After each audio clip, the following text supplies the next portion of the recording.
बेलासीस road improvement trust के पास के मैदान पर शनिवार दिनांक 8 अक्टूबर 1932 को रात के 10:30 बजे पुरुष और महिलाओं की भीड़ इकट्ठा हुई थी। उस सभा का अध्यक्ष स्थान श्री बापू साहेब सहस्त्रबुद्धे ने स्वीकारा था, जो सोशल सर्विस लीग के एक प्रमुख कार्यकर्ता थे। अध्यक्ष पद का सम्मान दिए जाने के लिए आयोजकों के प्रति आभार प्रकट करते हुए उन्होंने कहा कि विद्वत्ता, मनोधैर्य और वीरता के कारण पूरी दुनिया डॉक्टर बाबा साहेब अम्बेडकर की कायल हुई है। उनके भाषण समारोह में अपने जैसे सामान्य समाजसेवी व्यक्ति को अध्यक्ष पद मिलना यह एक तरह से संकट में पड़ना ही है। लेकिन पत्थर को भगवान बनाने की आदत हिंदुओं को है ही। आप इसके अपवाद कैसे हो सकते। उस वक्त कहने योग्य कुछ और बातें कहने के पश्चात उन्होंने सभा के कामकाज की शुरुआत की। इस सभा का प्रमुख काम था पुणे के सुलहनामे को अनुमोदन करना। श्री सी ना शिवतरकर से सुलहनामा पेश करने के लिए कहा गया। इस सुलहनामे पर हस्ताक्षर करने वालों में से श्री शिवतरकर भी एक हैं।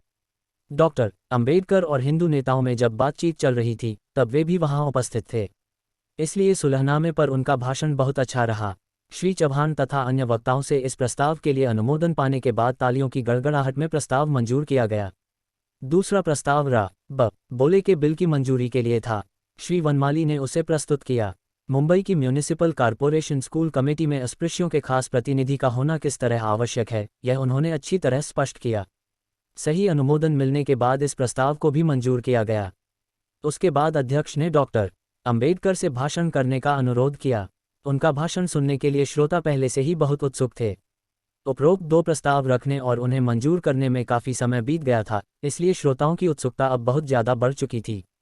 उनके भाषण में नाटकीयता नहीं थी, लेकिन हर शब्द चित्ताकर्षक और विचारों को बढ़ावा देने वाला था। उनके भाषण में कोई कठिन शब्द इस्तेमाल नहीं किया गया था। विचारों को इतने सीधे सादे शब्दों में पिरोया गया था कि अनपढ़ हो या बच्चा हो, हर कोई आसानी से समझ ले। इसके बावजूद हर शब्द और मुद्दों को कुशल कानूनविद की तरह पेश किया गया। कत्ल के मामले में फांसी पर लटकाए जाने वाले आरोपी का केस कोई कुशाग्र बुद्धि का वकील जिस तरह ज्यूरी के सामने पेश करेगा, उसी कुशलता से वे हर विषय लोगों को समझाते हैं। ज्ञानाभिलाषी छात्रों को बड़े जतन से विषय समझाने का उनका कौशल, जब वे अज्ञानी श्रोताओं को समझाते हैं तब भी सहजता से प्रतिबिंबित होता है। शनिवार की रात उनका भाषण इसी तरह संस्मरणीय था। उन्होंने कहा, मृत्यु के पश्चात मोक्ष की प्राप्ति के लिए तड़पने वाली वृत्ति हो या काल्पनिक स्वर्गीय नंदनवन की प्राप्ति पर आशा भरी नजर हो, दोनों आत्मघातक हैं। मृत्युलोक का कष्टकर जीवन उन भोली भाली कल्पनाओं के कारण ही कष्ट में हुआ है। खुद के बल पर पोषक आहार कमाना, ज्ञानार्जन के साधन प्राप्त करना और अन्य तरह से जीवन सुखमय बनाना आदि महत्वपूर्ण मुद्दों की तरफ बहुजन समाज का ध्यान नहीं रहा, इसीलिए पूरे देश की प्रगति पर इसका बुरा असर हुआ है। इसका रोजमर्रा की जिंदगी के अनुभवों से हमें पता चलता है। गले में पहनी तुलसीमाला के सहारे आप मारवाड़ी के कैंची के समान ऋण से मुक्त नहीं हो सकते, या राम नाम के जाप करते हैं, इसलिए मकान मालिक आपको किराए में छूट नहीं देता और न ही दुकानदार अपना पैसा कम करता है। आप नियम से पंढरपुर की यात्रा करते हैं, इसके लिए आपका मालिक आपकी तनख्वाह बढ़ाता नहीं। समाज के बड़े हिस्से के इन मूल कल्पनाओं में खो जाने के कारण कुछ स्वार्थी लोगों को उनके बुरे इरादों में सफलता मिलती है। वे आपके कामों में रुकावटें खड़ी करते हैं और अपना उल्लू सीधा कर लेते हैं। इसलिए कम से कम अब के बाद तो सतर्कता बरतें। आज आप लोगों को थोड़ी बहुत राजनीतिक सत्ता मिल रही है।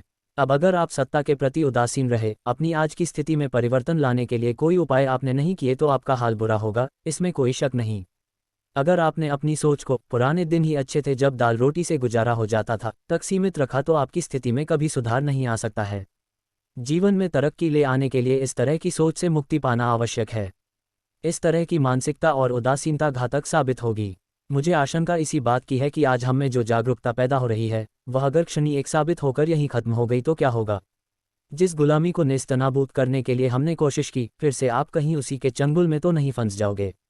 अब तक वैष्णवपंथ के संतों ने आपको समानता के पायदान पर ले आने की कोशिशें की, लेकिन उनकी सीख पूरी की पूरी आध्यात्मिक पारमार्थिक होने के कारण तथा वे खुद एक सुखों से अछूते रहे, इस वजह से वे अपने समाज में अपना दर्जा बना नहीं सके।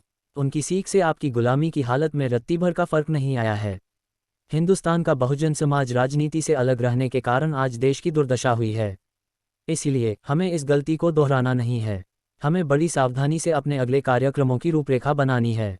शिक्षा एवं अस्पृश्यों की उन्नति में बहुत घनिष्ठ संबंध है।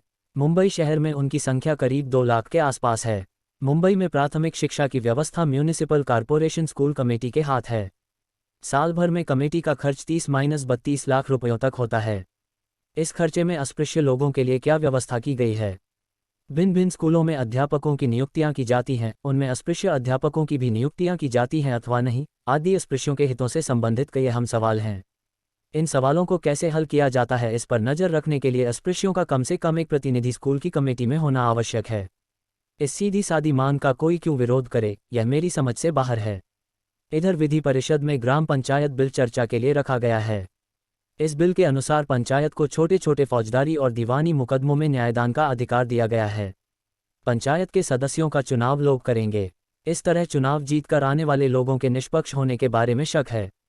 हर गांव में अस्पृश्यों की संख्या उसी गांव के रहने वालों के अनुपात में बहुत कम होने और उनके पूरी तरह निर्भर होने के कारण इस ग्राम पंचायत के संविधान में जब तक अस्पृश्यों के लिए कोई स्वसुरक्षा की योजना नहीं होगी तब तक इस समाज के साथ क्या होगा क्या नहीं होगा कहा नहीं जा सकता।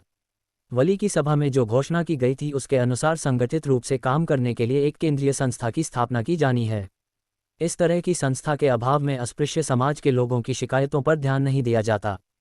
कहीं अस्पृश्यों को मराठों ने पीटा, कहीं उनके बच्चों को परेशान किया, कहीं जमीन छीन ली गई, इस तरह की कई शिकायतें होती हैं। एक गांव में ऐसे ही किन्हीं कारणों से तहसीलदार ने गांव के कर्मचारी महार को शो कॉज नोटिस देकर जवाब मांगा, क्योंकि कनिष्ठ अफसरों ने झूठी शिकायत की थी कि महार सरकारी काम नहीं करते, जबकि महारों ने सरकारी काम करने से कभी भी इनकार नहीं किया था। तहसीलदार के सामने उन्होंने इस आशय का जवाब भी दिया, लेकिन तहसीलदार ने उल्टा जवाब दर्ज किया और महारों के वतन जब्त करने की सिफारिश की।